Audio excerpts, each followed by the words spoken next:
Now, Jesus rang Nicodemus' bell in John 3. He was baffled coming away from this talk with Jesus, but I want you to know God had a plan for Nicodemus. You read the rest of the Gospel of John, and we'll get to it in coming days. Nicodemus is mentioned 3 times in the Gospel. The first time he comes to Jesus at night, this account we're looking at. The second time in John 7.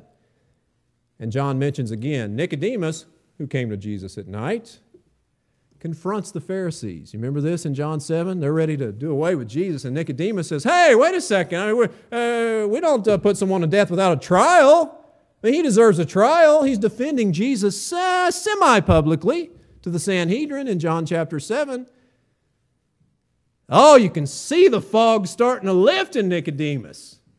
John 3, he's in darkness. John 7, he's kind of almost defending Jesus there. He gets maligned for it. Sanhedrin says to him, search the Scriptures and see. There ain't no prophets that come from Galilee. What are you from Galilee too? What are you defending him for?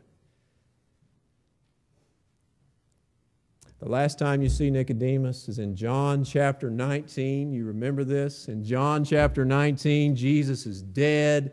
He's been to the cross, a horrible scenario. Joseph of Arimathea, who had been a disciple privately for fear of the Jews, comes out publicly to Pilate and says, give me his body so that I might bury him. And it tells us in John 19, Nicodemus, and again John mentions, who had come to Jesus at night. Nicodemus comes bringing the spices. He comes with Joseph of Arimathea publicly to identify with Christ, to bury Christ. At that point in John 19, it sure looks like the man who came in darkness in John 3 is now in the light by God's grace. He had been born again. Now that's what happens. That's how God saves people. That's how it happens.